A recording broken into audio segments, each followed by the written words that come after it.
열왕기 하 23장 25절을 함께 봉독합니다. 요시아와 같이 마음을 다하며 뜻을 다하며 힘을 다하여 모세의 모든 율법을 따라 여호와께로 돌이킨 왕은 요시아 전에도 없었고 후에도 그와 같은 자가 없었더라. 아멘. 성경에 보면요, 신앙 인물들에 대한 하나님의 평가가 나옵니다. 예를 들어서 욥기 1장 1절에 보면 욥은 온전하고 정직하고 하나님을 경외하며 악에서 떠난 자라고 평가하고 있어요. 다윗을 평가하기를 하나님의 마음에 합한 자라고 평가하고 있습니다. 그렇다면 다윗의 뒤를 이어 유다의 왕들 가운데, 심지어 이스라엘의 왕들 가운데서 가장 긍정적인 평가를 받는 그런 왕은 누구일까요? 그 사람이 바로 요시아 왕이에요. 역대하 34장 2절과 열왕기하 22장 2절에 보면 여호와 보시기에 정직하게 행하고 그의 조상 다윗의 길로 걸으면서 좌우로 치우치지 아니하였다라고 말씀하고 있어요. 좌우로 치우치지 아니하고 오직 하나님만 바라보며 전심으로 주님을 따랐다라는 뜻이죠. 열왕기하 23장 25절에 보면 요시아와 같이 마음을 다하며 뜻을 다하면서 온 마음을 다하여서 하나님의 말씀대로 산 사람은 요시아 전에도 없었고 그 후에도 없었더라라는 정말 놀라운 평가를 받게 된 왕이 요시아 왕입니다. 요시아는요, 8살 때에 왕위에 올라가지고 31년간 통치를 했습니다. 그 당시는요, BC 640년에서 609년경으로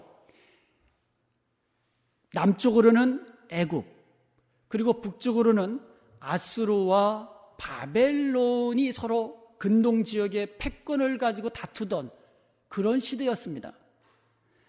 요즘 한국이 사드 배치 문제로 중국과 미국 사이에서 군사 외교적으로 또 경제적으로 아주 난처한 입장에 처해 있잖아요.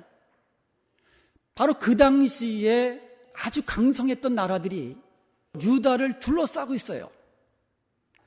그러므로 아주 처신하기가 어려운 때였습니다. 종교적으로도요, 가장 어두운 때였어요. 그의 조부 므낫세는요, 55년 동안 왕위에 있으면서 그 선대왕 히스기야 왕이 우상들을 다 버렸고 산당 다 버렸고 그리고 하나님의 전을 깨끗하게 했는데, 이 므낫세는 왕이 되면서 그 모든 것을 다 원위시켜 놓을 뿐만 아니라 더해놨어요. 가는 곳곳마다 우상 세워놨고요, 산당에서 제사를 드렸고요, 그리고 성전 안에도 심지어 그 남창, 여사제, 말이 여사제지 여자 창기입니다. 그러한 사람들이 거주하게 하였고, 그리고 1월 성신 하늘의 해와 달과 별들을 섬겼고요, 심지어 몰렉 종교라 해가지고요, 흰놈의 골짜기에서 자기 아들을 인신제사로 그렇게 우상에게 바치는 그러한 엄청난 죄악을 저지를 뿐만 아니라 그것을 장려하기까지 했습니다. 하나님께서 그 므낫세의 악행을 보다 참지 못하셔서 유다의 멸망을 선포하시게 되었습니다. 그 므낫세의 아들이 바로 아몬인데, 그 아몬도 역시 므낫세의 그 모든 악행과 우상숭배를 그대로 답습했습니다. 그 아몬의 아들이 바로 요시아입니다. 그러니 요시아가 왕이 될 때는 정치적으로도 또 군사적으로도 외교적으로도 아주 힘들고요, 종교적으로도 가장 어두웠던 그 시대에 8살에 왕위에 오른 거예요. 8살에. 그런데 그가 유다의 모든 왕들 가운데 가장 하나님 보시기에 선한 왕이라는 평가를 받게 됩니다. 히스기야 왕도 종교개혁을 단행한 선한 왕으로 평가되고 있지만 오늘 본문에서 우리가 살펴본 것처럼 요시야 왕 같은 그런 평가를 받지는 못했어요. 요시야 왕은요, 그 전에도 없었고 그 이후에도 요시야 왕과 같은 그런 선한 왕이 없다고 그런 좋은 평가를 받게 된 것입니다. 히스기야처럼 강대국이었던 아수르와 전쟁에서 이기는 놀라운 하나님의 능력 경험하지 못했어요. 그리고 죽을 병에서 고침받는 것과 같은 그런 기도의 능력도 요시야는 경험하지 않았어요. 그럼에도 불구하고 요시야 왕은요, 하나님 보시기에 가장 선한 왕이라고 평가를 받게 된 것입니다.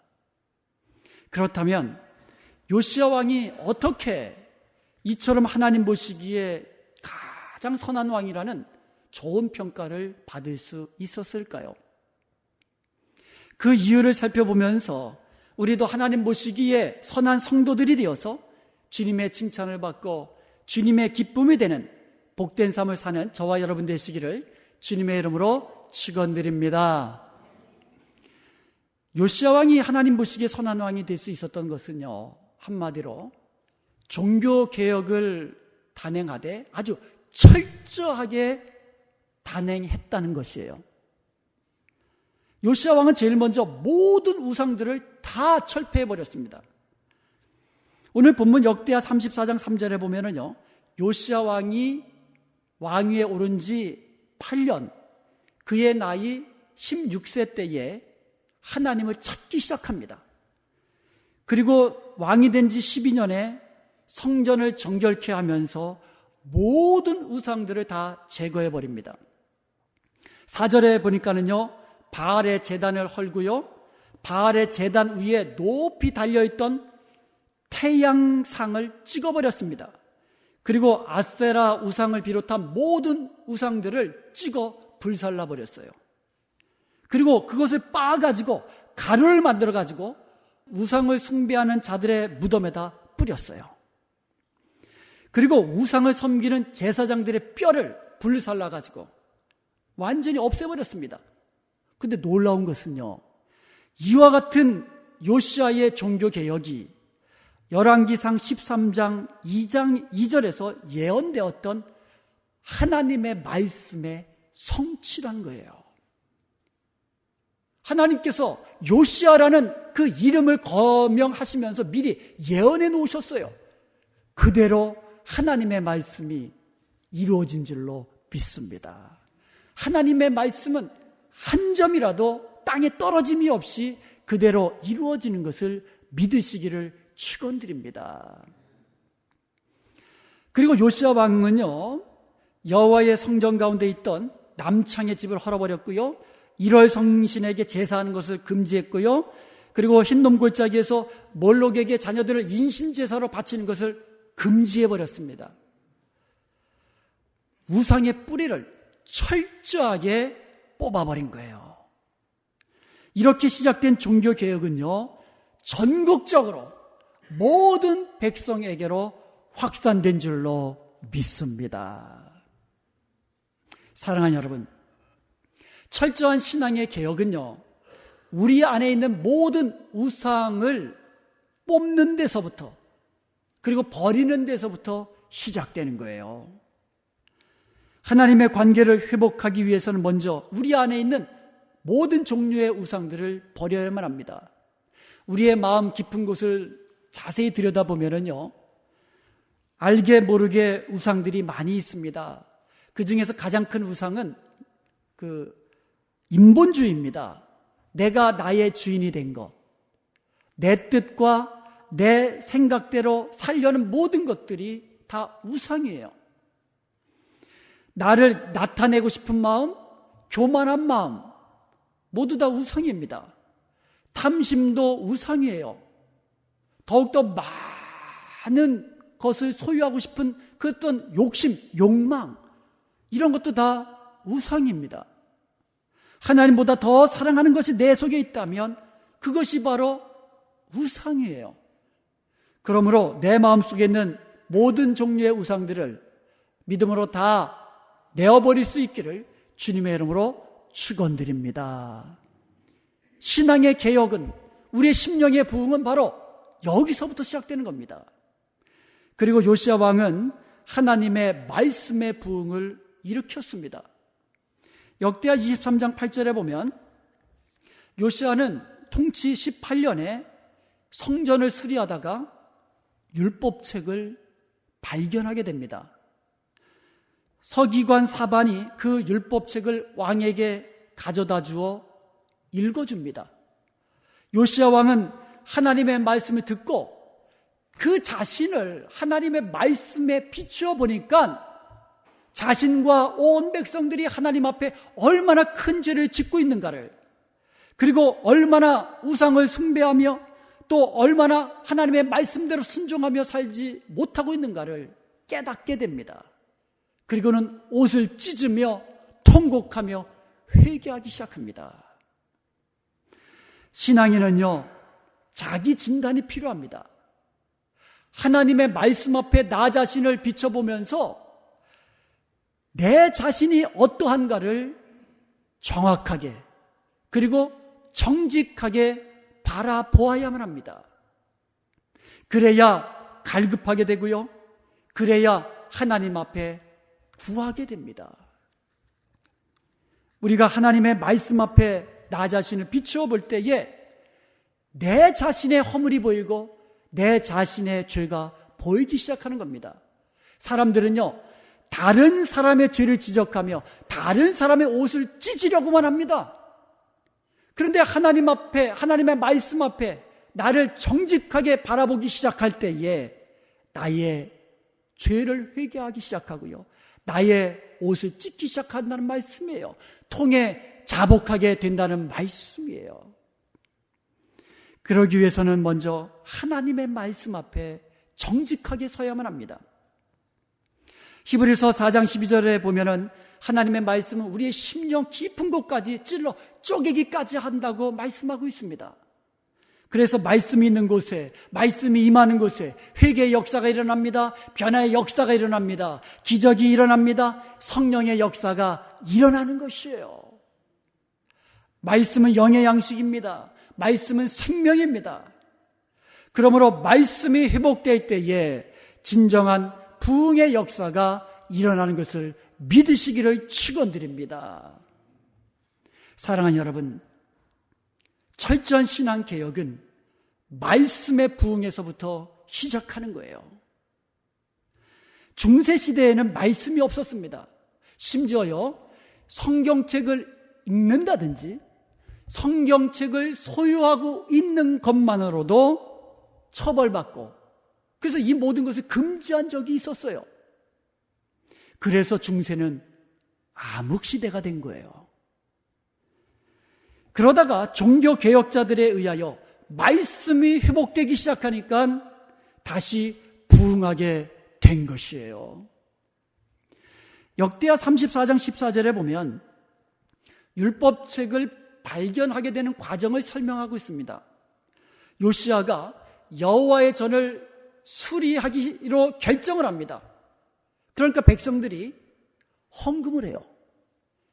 여호와의 전에 있는 헌금함에다가 헌금하기 시작합니다. 그래서 그 헌금함에서 돈을 꺼내려다가 제사장 hil기야가 우연히 율법책을 발견하게 된 거예요. 헌금함 뒤에 있는 율법책을. 유대 역대 왕들은요, 하나님의 율법책이 어디에 있는지 신경도 안 썼어요. 심지어 제사장들도 율법책이 어디에 보관되어 있는지 몰랐다라는 거예요. 한마디로 이스라엘 사람들이 얼마나 하나님의 말씀을 등한시했는가를 보여주는 대목입니다. 그러니까 그들의 신앙은 당연히 침체될 수밖에 없었고요, 우상숭배로 빠져들 수밖에 없었던 것입니다. 그렇다면 과연 우리들은 어떻습니까? 주일에만 성경책 옆에 끼고 예배당에 나오지 주중에는 열어보지도 않습니다.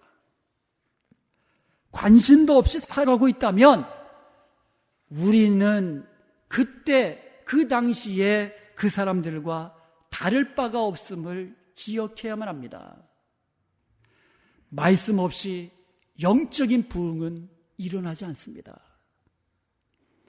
아무리 은혜를 사모하고 아무리 영적으로 충만함을 갈급한다 할지라도 말씀이 없이는 아무것도 일어나지 않습니다. 덮여있던 성경책을 다시 펴들고 말씀을 회복하시기를 축원드립니다. 말씀 읽기를 시작하며 말씀을 마음에 두시고 묵상하기를 시작하며 말씀대로 살기로 결단하면서 새롭게 시작하십시다. 그럴 때에 하나님께서 주시는 놀라운 신앙의 부흥을 우리가 경험하게 될 줄로 믿습니다. 요시야 왕은 또한 유월절을 온전히 지켰습니다.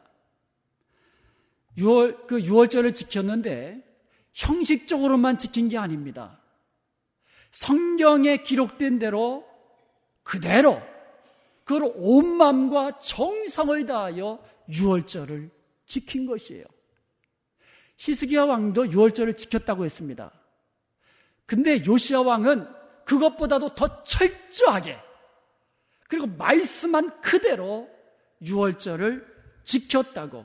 그래서 성경 열왕기하 23장 22절에 보면 요시야 왕이 지킨 유월절은 사사 이후로 사무엘 이후로 가장 유월절을 잘 지켰다고, 성경 그대로 잘 지켰다고 평가하고 있습니다.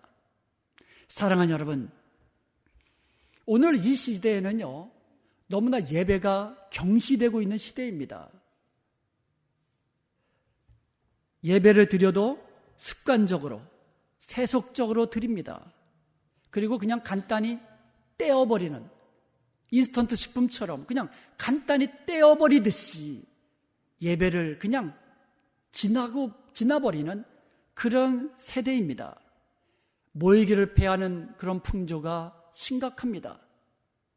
예배에 왔어도, 몸은 이 예배당에 와 있어도 온 마음으로 예배하지 않습니다. 생각은 딴 데가 있습니다. 아브라함은 가는 곳마다 제단을 쌓았어요. 복이 있는 자의 모습이고 복의 근원이 되는 그 사람의 바로 모습은 바로 항상 예배에 힘쓰고 항상 예배 드릴 때에 전심으로 예배 드렸던 그와 같은 모습이 있었기에 그는 복의 근원이 되는 그런 복된 삶을 누리며 살게 된 줄로 믿습니다. 록펠러 잘 아시죠? 이 록펠러도요 그의 어머니의 강력한 교훈을 마음에 새기고 예배를 소중히 여겼습니다. 오늘 우리가 드리는 예배가 회복되어야 될 줄로 믿습니다. 전심으로 온 마음으로 우리 하나님이 기뻐 받으시는 그런 예배, 우리가 드리는 예배가 되어야 될 줄로 믿습니다. 요시야 왕이 드렸던 그 유월절의 제사가 그 이전에 어떤 사람과 어떤 왕들이 드렸던 유월절보다도 더욱더 전심으로 말씀 그대로 지켰다고 했습니다. 오늘 지금 우리가 드리는 이 예배가 이전에 드렸던 그 어떤 예배보다도 전심으로 온 마음으로 하나님이 기뻐 받으신 그런 예배 드릴 수 있기를 축원드립니다. 말씀에 매이고 성령에 매인 자로서 하나님만 바라보며 예배하는, 하나님이 기뻐 받으시는 예배자가 될 수 있기를 주님의 이름으로 축원드립니다. 요시야는 또한 자신만이 아니라 모든 백성들과 함께 여호와 앞에서 언약을 세웠어요. 역대하 34장 29절 이하에 보면은요, 요시야 왕은요 유다의 모든 장로들을 부릅니다. 그리고 모든 백성들을 불러서 그들에게 성전에서 찾아낸 그 율법책을 읽어줍니다. 그리고 그들과 함께 여호와 앞에서 언약을 세웠습니다. 마음을 다하고 목숨을 다하고 여호와를 순종하며 그의 계명과 법도와 율례를 지켜 이 책에 기록된 언약의 말씀을 다 이루리라고 그렇게 온 백성들과 함께 하나님 앞에서 결단한 거예요. 하나님 앞에서 다시 한번 언약을 새롭게 한 겁니다. 역대하 34장 33절에 보면 이와 같이 이 요시야가 이스라엘 자손에게 속한 모든 땅에서 가증한 것들 다 제거해버리고 그리고 이스라엘 모든 사람들을 하나님께로 돌아오게 하고 하나님을 섬기게 하고 그리고 하나님의 말씀대로 살게 하고 하나님께 복종하고 떠나지 않게 했다고 기록하고 있어요. 요시야 왕이 왜 그렇게 좋은 평가를 받았는가? 바로 그 이유가 되고 있는 구절이에요. 요시야는 자기 혼자만 그렇게 종교개혁을 일으키고 하나님을 섬겼던 것이 아니라 자기가 속한 모든 백성들, 모든 공동체들을 다 하나님 앞에서 여호와를 섬기는 백성으로 하나님의 말씀을 듣고 순종하는 백성으로 함께 세워나갔기 때문에 요시야가 그렇게 하나님 앞에 선한 평가를 받게 된 줄로 믿습니다. 사랑하는 여러분, 말씀대로 살기로 결단하십시다. 말씀대로 살기를 시작하십시다. 하나님이 우리에게 요구하시는 것은 온 마음으로 하나님을 섬기고 하나님을 사랑하고 하나님이 주시는 대로 새 계명 서로 사랑하면서 사는 바로 그 한 가지예요. 그렇게 살기로 마음을 새롭게 하십시다. 결단하십시다. 그리고 우리의 남은 생에 그렇게 하나님이 기뻐하시는 자로 살 수 있기를 축원드립니다. 자, 그런데 요시야가 이렇게 선한 왕이고 하나님 보시기에 정말로 정직히 행하면서 칭찬받았던, 인정받았던 그런 왕인데 그 요시야가 일찍 죽어요. 39의 일기로 죽습니다. 그것도요, 전쟁에서. 그리고 자기 나라와의 전쟁도 아니에요. 남의 전쟁에 끼어들었다가 어처구니 없이 죽게 됩니다. 그래서 그의 죽음을 보면은요, 좀 의아한 것이 있어요. 당시 국제 정세가요, 그 전까지는 이 아수르가 초강대국이었어요. 그래서 아수르가 북이스라엘을 멸망시켰잖아요. 그런데 그 당시에는요, 바벨론이 점점 일어나는 그런 때였습니다. 이 바벨론 세력이 점점 일어나는 때에 아수르하고 큰 세력 다툼이 생깁니다. 그때에 이 애굽 지역에서 바벨론이 성장하는 것을 두려워합니다. 그래서 아수르와 애굽이 동맹을 맺어가지고 BC 609년경에 갈그미스에서 대전쟁이 일어납니다. 이거는 고대 세계사에서 근동의 패권을 결정짓는, 그래서 패권이 아수르에게서 바벨론에게로 넘어가는 아주 분수령이 되는 대전쟁이었어요. 여기서 애굽 왕이, 이 느고라는 애굽 왕이 아수르 왕을 도와서 바벨론하고 전쟁하기 위해서 군사를 이끌고 지나가고 있었어요. 그런데 느닷없이 요시야 왕이 군사를 이끌고 애굽 군대를 막아선 겁니다. 그때 애굽 왕 느고가 편지를 썼습니다. 우리는 유대 나라 너희와 싸우려고 하는 것이 아니라 그냥 우리의 대적과 싸우기 위해서 지나갈 뿐이다. 그리고 하나님께서 나에게 말씀하셔서 속히 이 일을 하라고 하셨기 때문에 내가 속히 군사를 이끌고 전쟁하러 가는 거다. 그러니까 너희가 우리와 맞서 전쟁하는 것은, 싸우는 것은 하나님의 뜻을 어기는 거다. 이렇게 편지를 썼어요. 그리고 실제로 역대하 35장 22절에 보면 느고의 말은요, 하나님의 입에서 나온 말이라고 합니다. 그러니까 하나님의 섭리를 이루기 위해서 하나님께서 애굽왕 느고를 일으켜서 지금 아수르와 합세해서 바벨론과 전쟁하게 하셨다라는 거예요. 그러니까 요시야 왕, 너가 우리와 싸우는 것은 하나님의 뜻도 어기는 거고, 그리고 우리는 너희와 싸우기를 원치 않아. 우리는 단지 지나가서 바벨론 군대와 아수르와 동맹해서 싸우려고 하는 거야. 근데도 막무가내로 요시야 왕이요, 변정을 하고 전쟁을 합니다. 그러다가 날라온 화살에 맞아가지고 예루살렘에 돌아가서 어처구니 없이 그냥 죽었어요. 물론 이 전쟁에서 결국은 바벨론이, 다시 한번 이 맵을 보시면요, 이 갈그미스가 여기입니다. 갈그미스에서 애굽과 아수르 동맹군이 바벨론의 느부갓네살이 이끄는 그 군사에게 패배해서 그때부터 바벨론이 득세하게 됩니다. 그래서 결국은 그 바벨론 세력에 의해서 유다가 멸망하게 됩니다. 그리고 이 가는 길에, 갈그미스로 가는 길에 무깃도라는 곳에서 바로 전투를 하다가 요시야가 화살을 맞아서 전사하게 됩니다. 여기서 질문이 하나 생깁니다. 요시야처럼 그렇게 평생토록 하나님을 잘 섬겼던 그런 왕이 왜 어처구니 없이 그렇게 일찍 죽게 되었는가? 좀 더 오래 살았으면 더 좋지 않았을까? 이런 질문이 하나 생깁니다.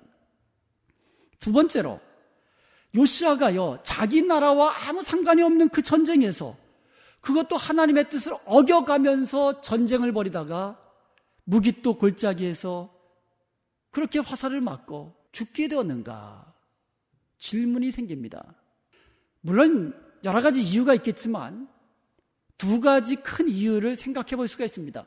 첫째로, 요시야가 아무리 선하고 의로운 왕이라 할지라도 하나님의 섭리를 돌릴 수는 없는 거예요. 하나님의 섭리는요, 아수르 시대가 이제는 저물어가고 바벨론 시대가 와서 결국은 그 바벨론에 의해서 하나님이 선포하신 유대 나라가 멸망하게 되는 거. 그래서 유대 백성들이 뿔뿔이 흩어지고 포로로 끌려가고, 그래서 70년 후에 다시 돌아오게 되는 거. 이게 하나님이 미리 예비하신 그 같은 하나님의 섭리거든요. 이것을 요시야가 아무리 선한 왕이라 할지라도 이와 같은 하나님의 섭리를 막아설 수는 없는 것이라는 거예요. 둘째는 하나님께서 요시야를 사랑하셨기 때문입니다. 아주 역설적이에요. 사악했던 므낫세의 범죄로 말미암아 하나님께서는 유다 백성을, 이제 유다를 멸망하게 하시고 유다 백성을 포로로 끌려가게 하실 거라고 이미 선포하셨습니다. 그리고 그 심판의 때가 가까워왔습니다.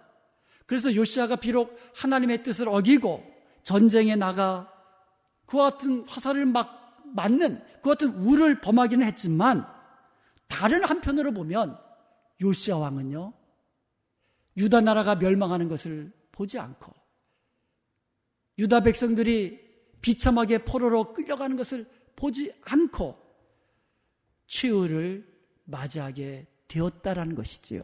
역설적입니다. 일찍 죽었지만 그 비참한 유다 백성의 멸망을, 그 멸망되는 그 과정을 보지 않게 되었다는 거예요. 하나님이 말씀하셨어요. 그렇게 역대하 34장 28절에 보면 하나님께서 여섯인자 훌다를 통하여 요시야에게 주신 말씀입니다. 그러므로 내가 네게 너의 조상들에게 돌아가서 평안히 묘실로 들어가게 하리니 내가 이곳과 그 주민에게 내리는 모든 재앙을 내 눈으로 보지 못하리라 하셨느니라. 그 비참한 꼴 보지 않고 평안하게 묘실로 돌아가라는 하나님의 말씀대로 요시야는 그렇게 일찍이 주님 품에 안기게 된 것이에요. 사랑하는 여러분, 고난에도 뜻이 있습니다. 우리를 향하신 하나님의 뜻이 있습니다. 우리를 향하신 하나님의 뜻은 항상 선하고, 그리고 그 뜻은 반드시 이루어지는 것을 믿으시기 바랍니다. 그러므로 우리는요, 고난의 상황 속에서도 하나님의 뜻이 이루어지는 것을 믿으면서 믿음으로 인내할 수 있기를 바랍니다. 결론을 맺겠습니다. 요시야처럼 우리도 하나님께 인정받는 성도가 되십시다. 여러분이 하나님 앞에 섰을 때에 어떠한 평가를 받고 싶으세요? 하나님이 지금 여러분을 평가하실 때에 어떻게 평가하시리라고 생각하십니까? 중요한 것은 하나님의 평가예요. 북이스라엘의 아합, 그리고 남유다의 므낫세 왕, 오랫동안 통치한 왕들이지만 그들은 하나님 보시기에 악한 왕들이었어요. 그렇지만 요시야는요, 일찍 세상을 떠났지만, 세상 사람들의 눈이 보기에는 참으로 어처구니 없이 세상을 떠났지만 하나님의 눈에 보시기에는 가장 선한 왕이 되었습니다. 여러분, 우리가 하나님 앞에 어떠한 평가를 받기 원하십니까? 하나님의 마음에 합한 자가 되든, 하나님 보시기에 정직한 자가 되든, 사랑의 사람이든 말씀의 사람이든 성령의 사람이든 혹은 전도의 사람이든 하나님 앞에서 인정받는 성도들이 되시기를 축원드립니다. 그러기 위해서는 항상 하나님의 말씀을 가까이 하며 하나님의 말씀 앞에 즉각 반응하고 결단하며 순종하는 성도가 되어야만 합니다. 그러면 우리는 날마다 겸손하게 하나님과 동행하는 삶을 살 수가 있습니다. 날마다 주님의 인도하심을 받으며 승리하는 삶을 살 수 있습니다. 그리고 무엇보다도 나로 인하여 내가 속한 공동체가 함께 축복받게 하는 성도가 되기를 축원드립니다. 요시야의 종교개혁을 인하여서 유다의 온 백성들이 하나님 앞에 신앙이 부흥이 되고 하나님을 섬기며 축복의 백성이 된 줄로 믿습니다. 지금부터 500년 전 마틴 루터가 오직 믿음, 오직 성경, 오직 은혜라는 이와 같은 이것을 외치면서 종교개혁을 과감히 단행하였고, 또한 칼빈과 같은 종교개혁자들이 있었기에 오늘 저와 여러분들이 개혁신앙 가지고 하나님을 섬길 수가 있게 된 거예요. 사랑하는 여러분 한 사람 한 사람이 하나님 보시기에 온전히 서게 되고, 그리고 여러분이 하나님의 말씀 안에 정직한 자가 되고 하나님의 말씀에 순종하는 자가 되어서 여러분을 인하여 여러분의 가정과 또 우리 은혜와 평강교회와 또 우리가 속한 온 사회가 하나님 앞에 돌아오며 하나님 앞에서 새롭게 되어지는 그와 같은 역사가 일어나기를 축원드립니다.